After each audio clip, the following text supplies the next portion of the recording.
بسم اللہ الرحمن الرحیم۔ السلام علیکم خواتین و حضرات۔ پاکستان کی سول سروسز میں سب سے prestigious civil service foreign service کو کہا جاتا ہے۔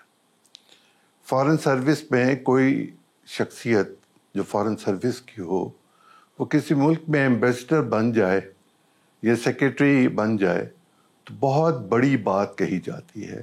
خواب ہوتا ہے فارن سروس میں کسی اچھے بڑے ملک میں سفیر بن کے جانا۔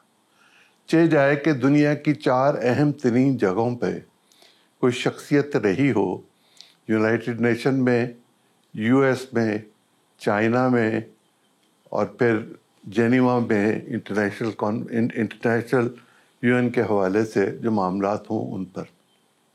میرے آج کے مہمان ان 4 جگہوں پہ رہے، اور یہ 4 جگہ ایسی ہیں جہاں پوری دنیا کی انٹریکشن ہوتی ہے۔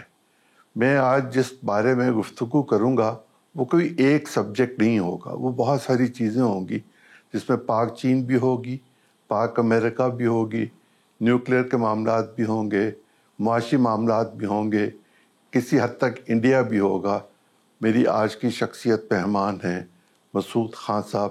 آپ کشمیر، آزاد کشمیر کے پریزیڈنٹ بھی رہ چکے۔ بہت شکریہ شکریہ صاحب، بہت ذرا نوازی آپ۔ یہ فرمائیے، کسی بھی ریاست کی فارن پالیسی کے اجزائے ترکیبی کیا ہوتے ہیں؟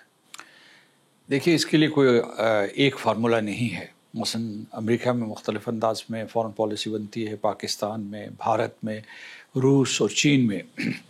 تو کوئی ایسا ایک کلیہ نہیں ہے جسے استعمال کیا جائے، لیکن میں ایک جو اصول ہے، یا مطلب یہ جو واضح طور پر جو ایک حقیقت سامنے ابھر کے آئی ہے گزشتہ 3 صدیوں میں، وہ یہ ہے کہ ملک کے اندر کے جو حالات ہوتے ہیں ان کا خارجہ پالیسی کے اوپر گہرا اثر ہوتا ہے، اور وہاں جو فیصلے کیے جاتے ہیں، ملک کے اندر فیصلے کیے جاتے ہیں، کیونکہ قیادت فیصلے کرتی ہے، تو اس سے وہ اجزائے ترکیبی جو ہے وہ ترتیب پاتے ہیں کہ آپ کیا چاہتے ہیں ملک میں، علاقے میں امن و استحکام چاہتے ہیں، جو تنازعات ہیں ان کو حل کرنا چاہتے ہیں، اور اس کے علاوہ یہ ہے کہ آپ جو ہے ایک پرامن پڑوس چاہتے ہیں۔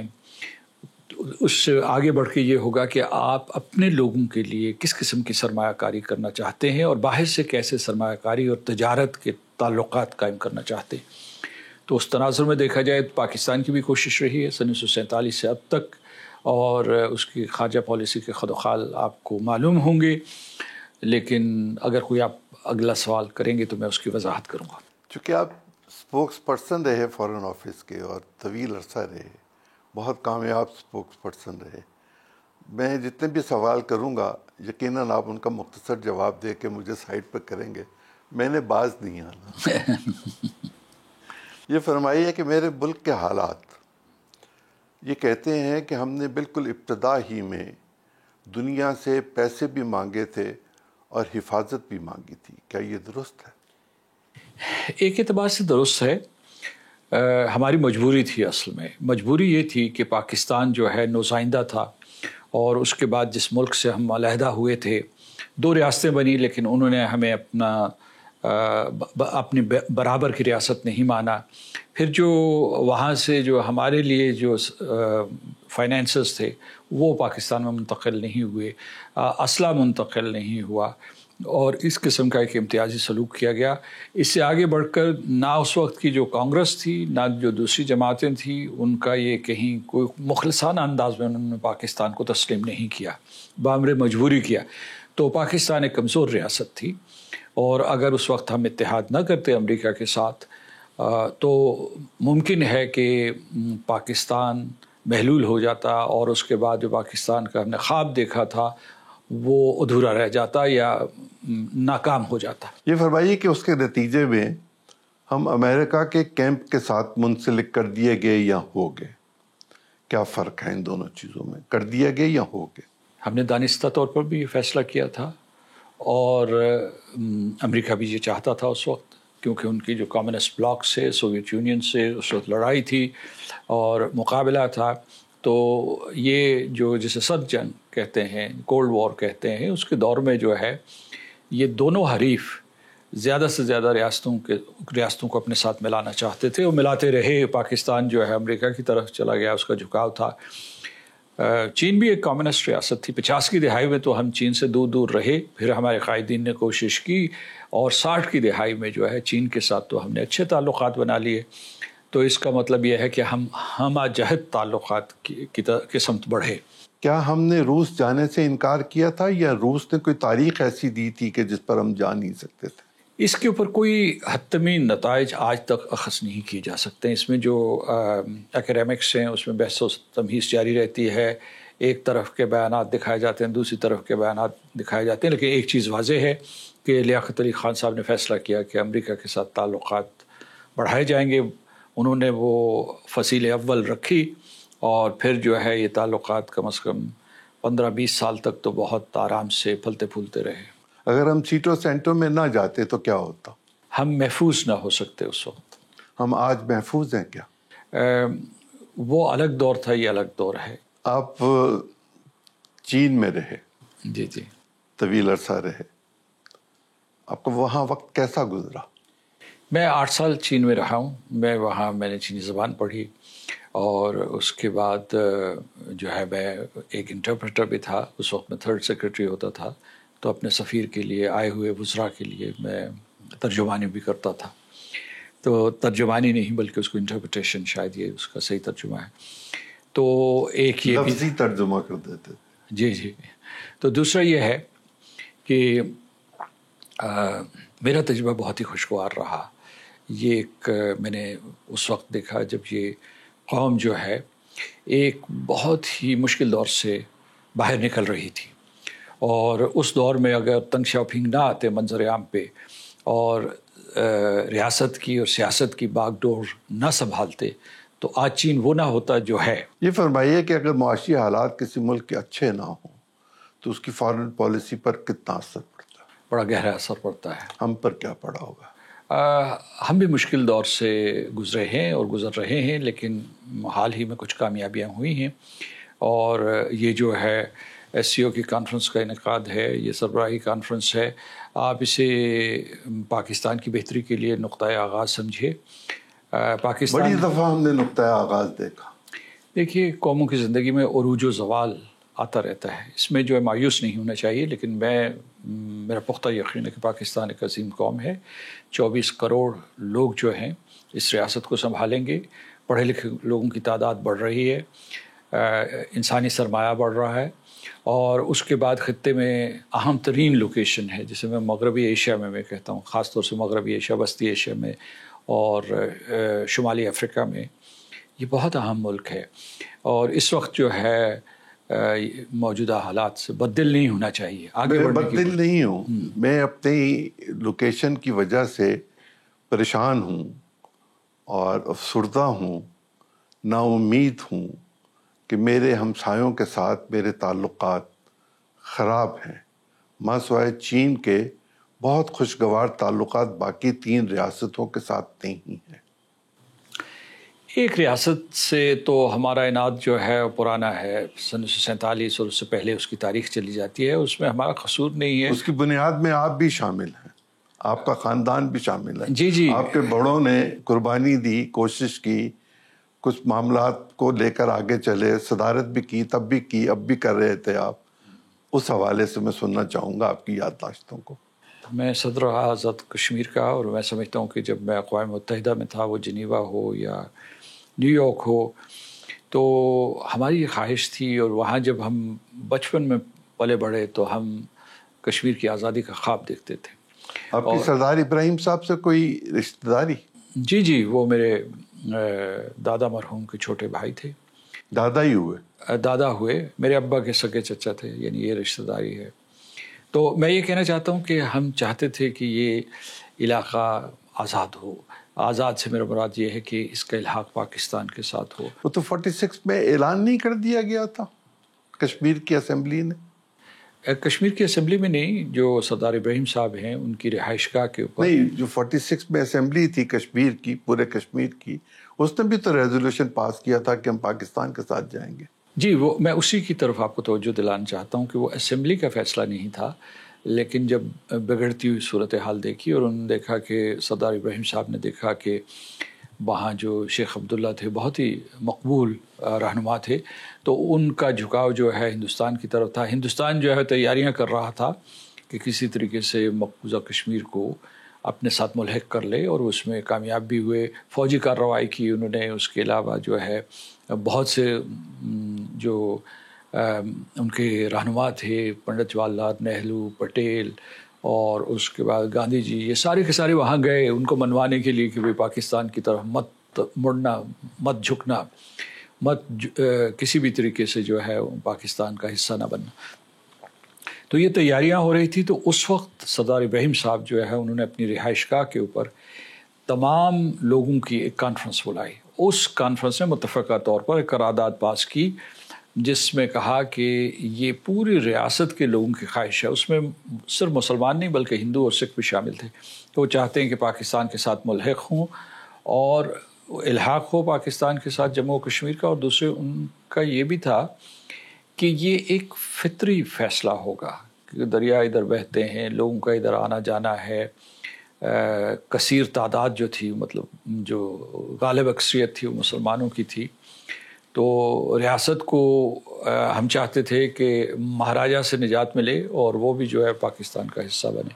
یہ تھی وہ قرارداد. آپ کا اپنا رول کیا رہا بطور صدر؟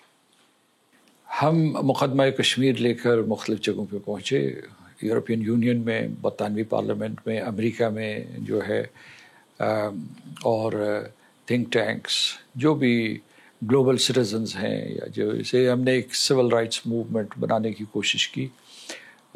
کسی حد تک کامیابی ہوئی، لیکن اس کے بعد جو ہے جو مودی حکومت نے 2019 میں اگست 5 2019 میں جو انتہائی اقدامات کیے، اس کی وجہ سے یہ سارے کا سارا جو، اور اس کے بعد کووڈ بھی، یعنی یہ خدا تعالیٰ کی طرف سے ایک ناگہانی آفت آئی. تو کووڈ کی وجہ سے سارا مسئلہ رک گیا. آزاد کشمیر میں بہت زیادہ فارن انویسٹمنٹ ہو جائے تو کیا جنگ کا خطرہ ختم ہو جائے گا یا رہے گا؟ ان دونوں کا آپس میں کوئی تعلق نہیں ہے. میں سمجھتا ہوں کہ جو ترقی ہے، معاشی ترقی جو ہے، اور تعلیم اور ٹیکنالوجی میں سرمایہ کاری، اس کا امن اور جنگ سے تعلق نہیں ہے. یہ لوگوں کے بنیادی حقوق ہیں، اور چونکہ وہاں ایک ریاست ہے تو ان کو یہ سارے کے سارے حقوق ملنے چاہیے، اور یہی سارے حقوق پاکستان کے لوگوں کو بھی ملنے چاہیے. وہ اسلام آباد اور کراچی اور لاہور اور پشاور کے لوگوں کو بھی ملنے چاہیے، اور وہ دور دراز علاقوں کے لوگوں کو بھی ملنے چاہیے. پاکستان کے ہر بچے کو تعلیم کے زیور سے آراستہ کرنا چاہیے. 2001 میں آپ ڈی جی تھے غالباً فارن آفس میں. جی جی. اور پریزیڈنٹ مشرف نے دورہ کیا تھا چین کا. جی جی. اس کی یقیناً ڈرافٹنگ، اس کے پیپر کی تیاری میں آپ کا اہم رول ہوگا. کیا یہ درست ہے کہ 2001 میں ہم نے گوادر اور ریلوے لائن کی بات کی تھی چین کے ساتھ؟ یہ آئیڈیا فلوٹ کیا تھا؟ میں تھوڑا سا اس میں اسے گستاخی نہ سمجھے گا، لیکن یہ سال تھا 2003، اور میں ظفر اللہ جمالی صاحب کے ساتھ گیا تھا. اور اس وقت جب پریزیڈنٹ مشرف گئے تھے، آپ نے صحیح نشاندہی کی، تو اس وقت میں واشنگٹن ڈی سی میں تھا. تو اس لیے یہ ہے کہ میں اس کا براہ راست مشاہدہ نہیں کر سکا. لیکن چونکہ میں 2003 میں اس کو اگلا وزٹ جو تھا وہ 2003 میں، جو 2003 میں جب ہم گئے تھے تو اس وقت جو ہے ان کے اوپر پیش رفت ہو رہی تھی. گوادر زیر تکمیل تھا، اور تھر کول جو ہے اس میں بھی کام کا آغاز تھا، کیونکہ وہاں 2 جائزے لینے تھے کہ وہاں پانی کا ایک جو ہے تخمینہ کرنا تھا کہ وہاں کتنا پانی ہے زیر زمین، کوئلے کی کوالٹی کیا ہے، اور اس کے بعد جو ہے ایک اور سروے جو زمینی سروے بھی کرنا، زیر زمین بھی اور زمین کا سروے اور پانی کا بھی کرنا تھا. تو یقیناً وہ بہت اہم فیصلے تھے، اور ان کے آپ ثمرات دیکھ رہے ہیں آج بھی. مطلب تھر میں پتہ نہیں آپ گئے ہیں یا نہیں گئے. مجھے تو وہاں کئی بلاکس جو ہیں ان میں بڑا تیزی سے کام ہو رہا ہے. ایک اینگرو کا ہے، ایک چینیوں کا ہے، اور وہاں جو ہے اس سے جو ہے سستی بجلی بننے کے امکانات ہیں. اور جو ہم نے مہنگی بجلی لی ہوئی ہے، کیا اس سے ہماری نجات آپ کا خیال ہے سفارتی سطح پر ہو سکے گی؟ دیکھیے، ہم لوگ جب جاتے ہیں تو ایک تو یہ کہ جیسے معاشیات میں کہیں گے طلب تو ہے نا، ڈیمانڈ، ٹھیک ہے، اور سپلائی بھی موجود ہے. ہمارا دوست چین جو ہے اسے دینے کے لیے تیار ہے، یا دوسرے ممالک بھی ہیں. آپ امریکہ میں بھی رہے. جی. چین کے ساتھ تعلقات کو ہم بنیادی تعلقات کا حصہ تصور کرتے ہیں، ہمالیہ سے اوپر، سمندروں سے نیچے، اور چین کو راستہ بھی ہم ہی نے دیا تھا دنیا کا، وہ ہمارا ساتھ بھی دیتا ہے. لیکن ہم امریکہ اور چین کے درمیان بیلنس کیسے کر سکتے ہیں؟ دیکھیے، امریکہ سے بھی ہمارے گہرے تعلقات ہیں. میں اس کی کئی وجوہات بتاتا ہوں. ایک تو جو ہے پاکستان جب اپنے ابتدائی دور میں تھا تو امریکہ کی مدد کی وجہ سے ہم اپنے پاؤں پہ کھڑے ہوئے، اور یہ ہمیں کبھی نہیں بھولنا چاہیے. اور جب میں امریکہ میں تھا تو ہر محفل میں ان کا شکریہ ادا کیا کرتا تھا. PL-480 کا بھی؟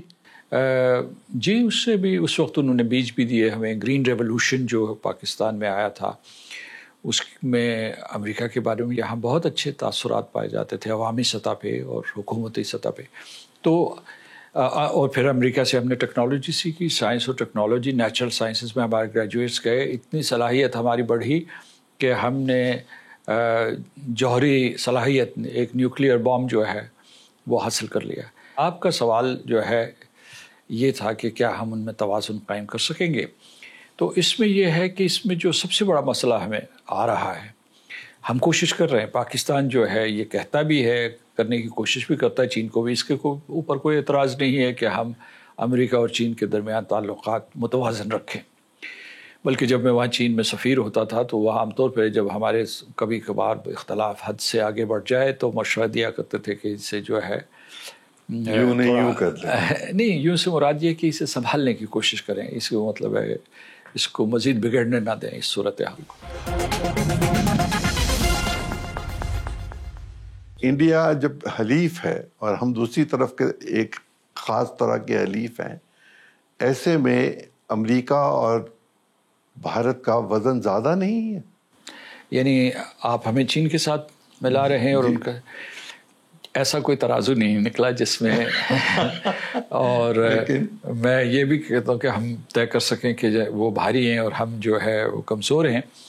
لیکن میں سمجھتا ہوں آج کل میں لوگوں کو حوصلہ دے رہا ہوں، ان کا حوصلہ بڑھا رہا ہوں کہ مایوس نہ ہو. مجھے تو پوری قوم کے لیے حوصلہ چاہیے. جی کہ پاکستان بڑی قوم ہے. یہ جو حالات ہیں، جو سیاست میں استحکام ہے، یا اس کے علاوہ جو ہمارے معاشی امتحانات تھے، معاشی مشکلات تھیں، ان سے گھبرائیں نہیں. قوموں کی زندگی میں آتے ہیں اور آپ نے خواب دیکھا تھا، آپ کے پاس ریاست ہے. اب جو ایک نئی نوجوان نسل ابھر رہی ہے، سنبھالے قیادت اور اس کے بعد جو ہے اس ملک کو عظیم ترین ملکوں کی صف میں کھڑا کر دے. جب آپ امریکہ تھے تو کیا ایسا وقت بھی آیا کہ آپ کو یہ کہا گیا ہو کہ پاکستان کو چاہیے کہ وہ اسرائیل کو تسلیم کر لے؟ نہیں، یہ معاملہ جو ہے کئی اشوں سے زیر بحث ہے. کہتے ہیں 51 سے انڈائریکٹلی یہ بات چل رہی ہے، اور اس میں اس کے اوپر نہ کوئی ہدایات دی جاتی ہیں. 51 کا جواب دے دیجیے. جی یہ میرا خط تو شروع سے ہی میرا خیال چل رہا ہے یہ سلسلہ. لیکن یہ سرگوشیوں میں بات ہوتی ہے، یہ کبھی بآواز بلند کسی نے نہیں کہا. کیونکہ ایک جو قائد اعظم نے ایک اہل فلسطین کے ساتھ وعدہ کیا تھا، اس کے بعد جو ہے انہوں نے جو اس وقت پالیسی بیانات دیے تھے، پھر جو ہے یہاں کے عوام الناس کی یہ ماننا وسیع ترین سطح پہ کہ اہل فلسطین کے ساتھ زیادتی ہوئی ہے، تو اس کی روشنی میں یہ کوئی قدم آسان نہیں ہے. اگرچہ میں آپ کو بتا رہا ہوں کہ پاکستان میں بہت سے لوگوں کو یہ نہیں معلوم کہ خود جو ہے جو PLO ہے یا جو محمود عباس ان کی جو ریاست، ان کے حصے میں مقبوضہ ریاست جو آ رہی ہے، اس کے بھی جو ہے اسرائیل کے ساتھ تعلقات ہیں. اردن کے ہیں، اس کے علاوہ جو ہے مصر کے، شام کے، اس کے علاوہ دوسرے علاقوں کے. بلکہ یہ کہ ابھی جو آخری فصیل تھی وہ بھی آہستہ آہستہ کمزور ہونا شروع ہوئی. UAE امارات نے ان کے ساتھ جو ہے تعلقات قائم کر لیے ہیں. بحرین کے ہیں، اس کے بعد عمان کے ساتھ ان کے دیرینہ تعلقات ہیں. مراکش کے ہیں، موراکو کے. تو اس کے علاوہ سوڈان کے ہیں، یہ سارے کے سارے مسلمان ملک ہیں، اور جو آخری نشانہ باندھا گیا تھا متفقہ اور مشترکہ طور پہ وہ سعودی عرب کا تھا. تو کہنے کا مطلب یہ ہے کہ لیکن یہاں پاکستان میں جو ہے اس اصولی موقف کی بڑی حمایت پائی جاتی ہے تمام سیاسی جماعتوں میں اور عوام کی سطح پہ بھی، اور اسے کشمیر اور فلسطین کو ہم معنی سمجھا جاتا ہے. ان کو ایک ہی جیسے ایشوز مانا جاتا ہے کیونکہ ایک اور جواز بھی ہے. تو گفتگو کبھی ہوئی، اس میں کبھی کوئی ہدایات نہیں آئی. آپ کا سوال یہ تھا کہ کوئی اس قسم کی ہدایات آئی، ہم تو اس قسم کی کوئی ہدایات نہیں. خورشید قصوری صاحب کی ملاقات ہوئی تھی جی ترکی میں، جی جی اسرائیل کے لوگوں کے جی ساتھ. جی. اس کا کوئی نتیجہ نکلا تھا؟ اصل میں وہ ایک سلسلہ شروع ہوا تھا. مجھے یاد پڑتا ہے کہ آپ نے درست فرمایا کہ سلون شالمز کے ساتھ جو ان کے اس وقت اسرائیلی وزیر خارجہ تھے، ان کے ساتھ ان کی ملاقات ہوئی تھی، اور کئی سطحوں پہ سوچا جا رہا تھا اس وقت. اس وقت یہ سوچا جا رہا تھا کہ کسی طریقے سے جو ہے علماء کو وہ پہلے وہاں بھیج دیا جائے تاکہ وہ مشاہدہ کر کے آ جائیں، یا وہ پتہ نہیں ہوا یا نہیں ہوا. اس کے بعد یہ کہ کوئی کاروباری حضرات جائیں تو پہلے فضا ہموار کی جائے، پہلے زمین کو ہموار کریں، اور اس کے بعد دیکھیں کہ کوئی اس کے امکانات ہو سکتے ہیں. اس کے بعد کچھ عرصے کے بعد خود جنرل مشرف بھی نہیں رہے، اور وہ سوچ تھی اس سلسلے میں وہ ان کے جانے کے ساتھ ہی جو ہے کمزور پڑ گئی تھی. کیا دوبارہ کبھی اس کا امکان ہے کہ ایسی سوچ پیدا ہوگی؟ دیکھیے، قوموں کی تاریخ میں کسی چیز کو خارج از امکان نہیں قرار دیا جا سکتا، لیکن غزہ کے بعد اور اس کے امکانات بعید ہو گئے ہیں. تو کیونکہ وہاں جو ظلم و ستم ہے وہ اتنا شدید ہے اور تاریخ میں اس کی نظیر نہیں ملتی. پاکستان کے لوگ تو سڑکوں پر نکل کر مرنے کے لیے، شہادت کے لیے، ہر طرح کے کام کے لیے تیار ہیں. تو پھر ہمارا رول کیوں نہیں ہے؟ کیا لوگوں کی خواہش کے مطابق ہماری فارن پالیسی نہیں بنتی؟ میرا خیال ہے کہ پاکستان کے اپنے بہت سے مسائل ہیں، تو ان کو حل کر لیا جائے تو یہ اہل عرب اور اہل فلسطین کے لیے یہ بھی ایک بہت بڑی خوشخبری ہوگی. ہمارے اپنے مسائل بہت سنگین، تو ان کو حل کر لینا چاہیے. لیکن ان جو لوگ مظاہرین ہیں یا جو لوگ پاکستان کے عوام الناس ہیں جو اہل فلسطین کے ساتھ، اہل غزہ کے ساتھ یکجہتی کا اظہار کرتے ہیں، ہم انہیں سلام کرتے ہیں کیونکہ وہ پاکستان کے عوام کے جذبات کی ترجمانی کرتے ہیں. جب آپ پریزیڈنٹ تھے تو کشمیر کے حوالے سے دیگر پولیٹیکل پارٹیز کے لوگوں کو بلا کر انہیں آپ کوئی بریفنگ دیا کرتے تھے؟ جی نہیں، میں ان کے ہیڈ کوارٹرز میں حاضر ہوا کرتا تھا. آپ تشریف لے جاتے؟ جی میں کہاں تشریف لے جاتا تھا، میں ان کے پاس حاضر ہوتا تھا.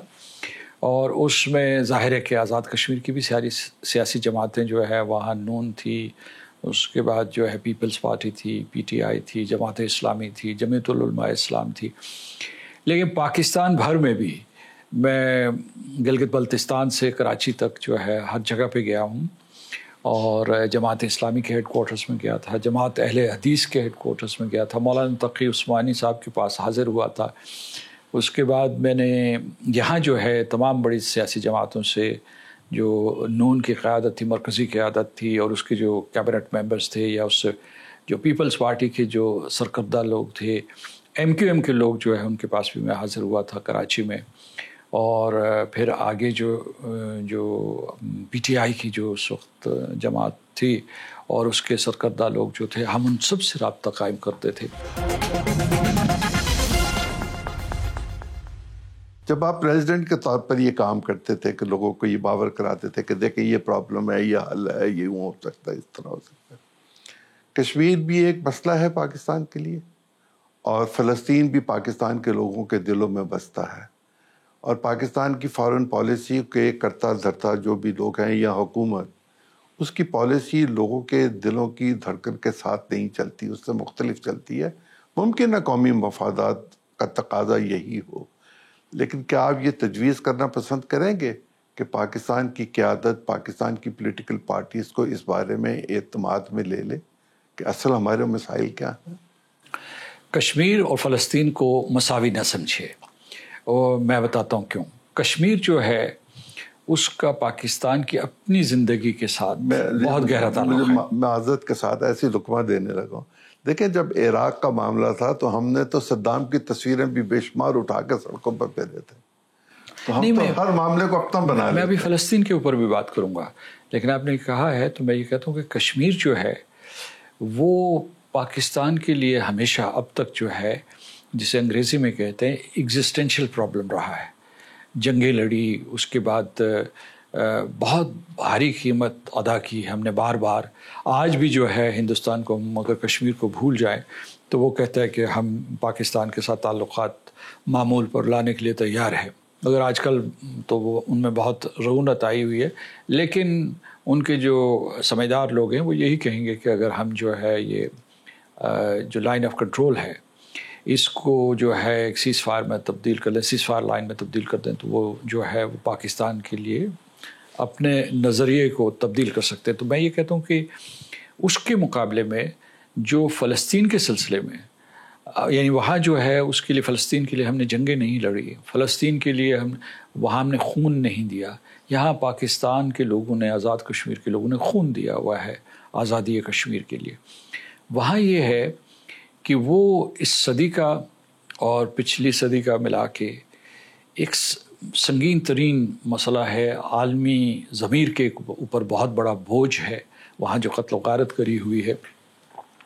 تو اس میں پاکستان نے ہمیشہ ان کی اصولی حمایت کی ہے۔ OIC کے ممالک میں سے ماسوائے ایران کے کشمیر کے مسئلے پر کوئی کھل کر ہماری حمایت کیوں نہیں کرتا؟ میں سمجھتا ہوں کہ دو ملکوں کا نام لینا چاہیے، ایک ترکی اور ایک ملیشیا۔ اور ترکی نے ہمیشہ بہت ہی کھل کر پاکستان کے موقف کی حمایت کی ہے، اور ملیشیا جب مہاتیر محمد وزیر اعظم تھے آخری مرتبہ تو انہوں نے بہت ہی دو ٹوک گفتگو کی تھی، جس سے ہندوستان نے ان کے اوپر تجارتی پابندیاں عائد کر دی تھی۔ تو پھر یہ ہے کہ اس میں یہ کہوں گا کہ میں اکثر کہتا رہتا ہوں کہ ہماری وکالت زیادہ مضبوط ہونی چاہیے۔ اگر ہم جو ہے ایک دوسرے سے ہی کشمیر کے بارے میں بات کرتے رہیں اور بین الاقوامی پارلیمنٹس جو ہے اس میں ہماری آواز کی کوئی گونج نہ ہو، یا فرض کیجئے کہ وہ برسلز میں ہو یا جو دوسرے یورپین پارلیمنٹ جو ہے وہاں نہ ہو، امریکہ کے ایوانوں میں نہ ہو، تو پھر جو ہے ہم کیسے مسئلہ کشمیر کے سلسلے میں جو ہے کوئی شکوہ کر سکتے ہیں؟ سعودی عرب اور UAE کے جس طرح معاشی اور سفارتی تعلقات انڈیا کے ساتھ بڑھ رہے ہیں، ہمارے ساتھ اس میں کیا اثرات مرتب؟